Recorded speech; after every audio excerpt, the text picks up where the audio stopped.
Fathers and Sons by Ivan Turgenev. Translated by Constance Garnett. Narrated by Runnette. This unabridged audiobook was produced in the year 2010 by Tantor Media Incorporated, which holds the copyright thereto. Chapter 1.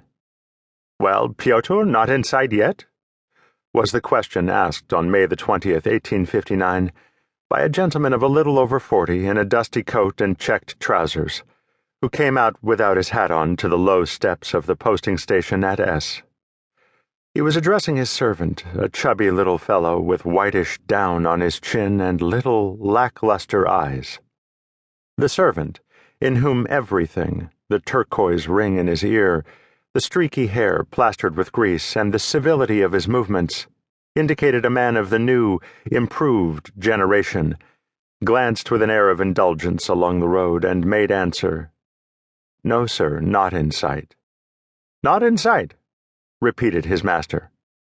"No, sir," responded the man a second time. His master sighed and sat down on a little bench. We will introduce him to the reader while he sits, his feet tucked under him, gazing thoughtfully round. His name was Arkady Petrovich Kirsanov.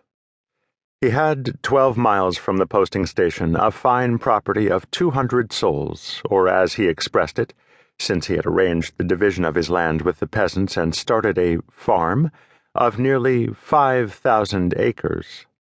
His father, a general in the army who had served in 1812, a coarse, half-educated but not ill-natured man, a typical Russian, had been in harness all his life, first in command of a brigade and then of a division, and lived constantly in the provinces where, by virtue of his rank, he played a fairly important part.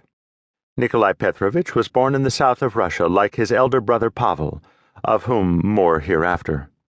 He was educated at home till he was 14, surrounded by cheap tutors, free and easy but toadying adjutants, and all the usual regimental and staff set. His mother, one of the Kolyazin family, as a girl called Agatha, but as a general's wife, Agatha Klea Kuzminisha Kirsanov, was one of those military ladies who take their full share of the duties and dignities of office. She wore gorgeous caps and rustling silk dresses. In church, she was the first to advance to the cross. She talked a great deal in a loud voice, let her children kiss her hand in the morning, and gave them her blessing at night. In fact, she got everything out of life she could. Arkady Petrovich, as a general's son, though so far from being distinguished by courage that he even deserved to be called a funk, was intended, like his brother Pavel, to enter the army. But he broke his leg on the very day when the news of his commission came, and after being 2 months in bed, retained a slight limp to the end of his days.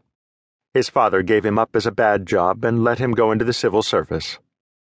He took him to Petersburg directly he was 18 and placed him in the university. His brother happened about the same time to be made an officer in the Guards. The young men started living together in one set of rooms under the remote supervision of a cousin on their mother's side, Ilya Kolyazin, an official of high rank. Their father returned to his division and his wife, and only rarely sent his sons large sheets of gray paper scrawled over in a bold, clerkly hand. At the bottom of these sheets stood in letters enclosed carefully in scrollwork the words Pyotr Kirsanov, General Major. In 1835, Arkady Petrovich left the university, a graduate, and in the same year General Kirsanov was put onto the retired list after an unsuccessful review and came to Petersburg with his wife to live. He was about to take a house in the Tavrichesky Gardens and had joined the English Club, but he died suddenly of an apoplectic fit. Agatha Klea Kuzminisha soon followed him. She could not accustom herself to a dull life in the capital. She was consumed by the ennui of existence away from the regiment.